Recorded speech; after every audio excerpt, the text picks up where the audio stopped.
physically, emotionally, have you recovered in Melbourne? Yeah, I mean, fantastic game of cricket to be a part of, and a lot of messages come through to all the boys, just how special it was for not just the players, I think for the spectators, the 370 odd thousand that were there, people watching at home. Yeah, it's a test match that will be remembered for a long time, but yeah, we do have to move on quite quickly. Appreciate that we played well, but yeah, we're up in Sydney now. In a couple of days' time, we hopefully push for a Border Gavaskar trophy. So what does it do for the group? What's the feeling like amongst the group after you have not just the Yeah, I mean, we all separated pretty quickly the day after the game to get up here, and we'll catch up again today and lead our preparation for Friday, I think it is. But look, I probably said it in Adelaide after the loss in Perth. We are a level group, so losses like we did and wins like we have, we try not to deter too far away from, I guess, that level ground. So for this group, another opportunity here in Sydney to continue some good cricket that we're playing, some areas to still improve, but yeah, for this group it was I guess, nice reward for Adelaide. Brisbane, I thought we played well, and then we played really solid for most part of Melbourne. How important was it to take the draw out of the equation, considering Sydney's well known for a bit of rain from time to time? How important was that winning the MCG? Not spoken about, but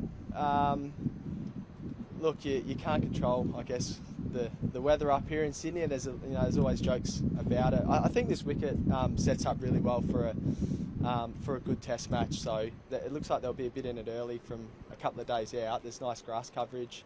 The weather forecast looks pretty solid. But to go into this series, yeah, the last game 2-1 up. It's great for the group, but another opportunity to win a test match. We always play to win the game, and then I guess work backwards from there. So a good position, but yeah, I still think this group's really keen to come here, put our good foot forward for day one and see what happens. Talk about the group, Alex. You're on the cusp of a 10-year drought for cricket. You're leading the series. What would it mean for the group that has been together for a long time? Yeah, I mean, reward for 24 months of really solid cricket. A group that is extremely experienced, skillful, Australian legends amongst it, who are continuing to, surprise us with how good they are. But yeah, I mean, at the start of the series, we wanted to win the series, and we've got an opportunity to do that. But we can't look too far ahead. We know it's a really quality outfit in India, who have shown, they're well and truly capable of bouncing back with quality players, legends of Test cricket in it. So yeah, I think for this group, it's head down. Another opportunity to try to win a Test match for our country, and if we're able to secure the trophy, that'll be fantastic. Alex, you talk about a group that's been together a long time, but what was it like having Sam Konstas in the squad at 19, and his excitement is just infectious? Yeah, I was a spectator that first session, and I probably had the emotions of the 90 odd thousand that were there. At times I couldn't watch it. At times I was cheering, but just the energy he brought, it was something different. I probably wasn't expecting that amount of difference, but he played a style of cricket that, was probably new to India as well.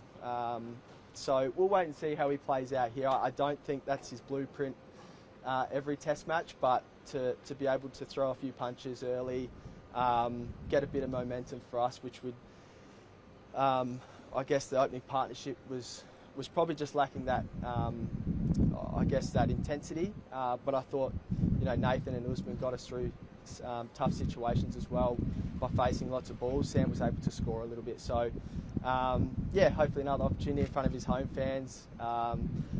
And the energy he brought around the bat, I think we all saw late on day 5, it was good fun to be around. How confident are you that Mitch Starc will pull up for this one, and with so much on the line, is it the sort of Test match where you sort of push through and think about what's to come afterwards? He'll be fine. Yeah, he'll push through. Played with Starc for a long time now. and one of the toughest cricketers I've played with. So he'll grimace, he'll grab his rib, no doubt, throughout times, but he'll be ready for the contest. Alex, did it feel like when you were keeping to him on day 5 in Melbourne, you were still bowling at the same pace and Yeah. sort of getting through the wicket the same as he was? Certainly. I thought that first spell, without the reward, was some of the best bowling I've seen this series from him. So, I think, like I said, he's a quality player, has been for a long time. He's got an opportunity now to help this team win a test match. He'll be up for the contest, and I think his bowling's just got better throughout the series. And mate, just one on your batting, the way you're batting this summer and the way you're batting recently, do you see a world where you could bat 6 in Test cricket immediately or long term and sort of allow Australia to play that extra bowling around it? Oh, look, I'd love to bat anywhere in the top 7. I think this is still a really strong lineup. I don't see it in the near future, but if I was asked to go out and open, I'd do that as well. But no, I think we got great balance. I think the boys have shown throughout the series as well some really class innings. From Marnus to not start the series the way he would have liked, to now, I thought that 70 in the second innings was worth 150, just the way it was going. Smudge, Heady, and Big Bison's just around the corner as well. I was asking about you keeping up to the wicket to Australia bowler. It's obviously keep Josh Bowler in his crease, but is that a sort of risk-reward thing? You're prepared to maybe risk the nick that you can't get just to keep him in his crease? Yeah, I think so. It was just breaking up his momentum as well. He was able to get down the wicket on a wicket that was not offering too much. It didn't stay as low as I thought it might have on day 5. It was still pretty good carry, so it was more just trying to break up the momentum. And as batters, we speak about in the slips. We don't always love it when a wicket keeper comes up to a medium pacer, so just trying to break that momentum. Just going to a medium pace, are you going to be doing it to any of the big dogs? Yeah, I might go up to Starkey this week. Just any word if Sam Konstas and Carey have spoken since their little thing? Not that I'm aware of. I think I saw a photo of them shaking hands and a little tap on the back. It's Test cricket. I'm not 100% sure, but Sam didn't take it to heart. What was he like near the bat on day 5? It seemed like he was getting... Yeah. No, he was chirpy. He's 19. He loves his cricket. He just brings a different energy that I think this team hasn't really seen for a little while.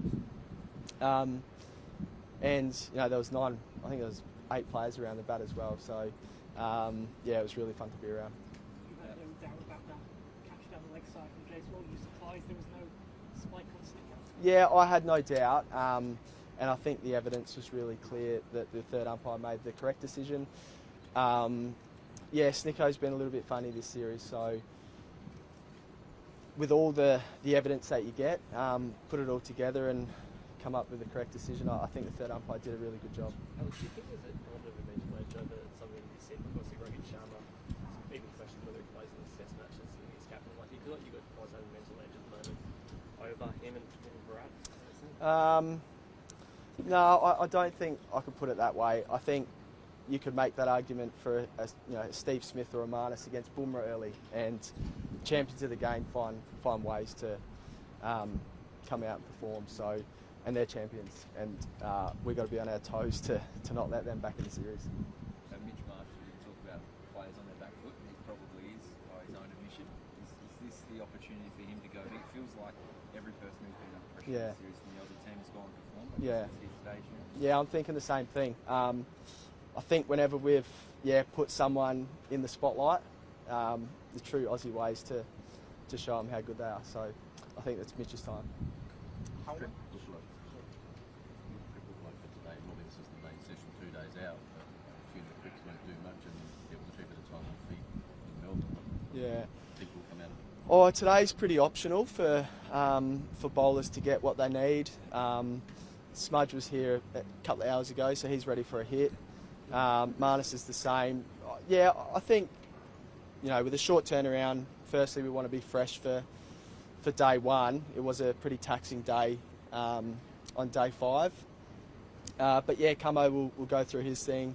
Starkey, Scotty. I don't see them bowling too much. Roll the arm over, freshen them up.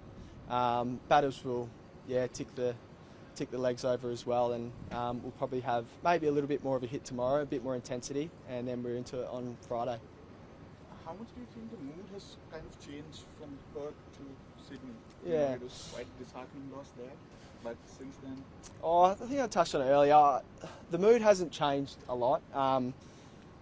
We're a proud group. We wanted to bounce back from Perth, but I don't think we had to change too much for a lot to change. So yeah, internally it's been really level throughout the series. Trusting players to perform when their time comes, and Travis has scored the bulk of the runs early in the series, and then Smudge and Marner steps up. Cummins in Melbourne. So yeah, we're pretty level, and like I said, it hasn't changed a lot from a really poor fixture. We understand it wasn't the way we wanted to play, but I think staying level and understanding that we're a good team has been the way. Thanks, everyone. Thank you.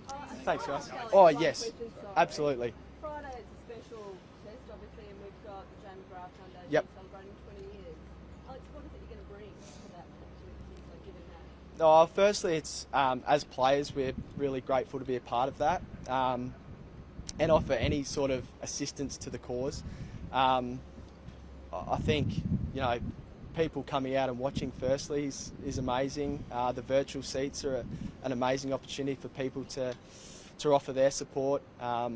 It's not just breast cancer this year, it's all cancer as well. So to be a part of it, we understand how special it is, and if there's anything that the players can do, we always put our hand up, and we can't wait to get out there, and hopefully the Indian fans as well can dress up in pink and bring that spice to it. Thanks.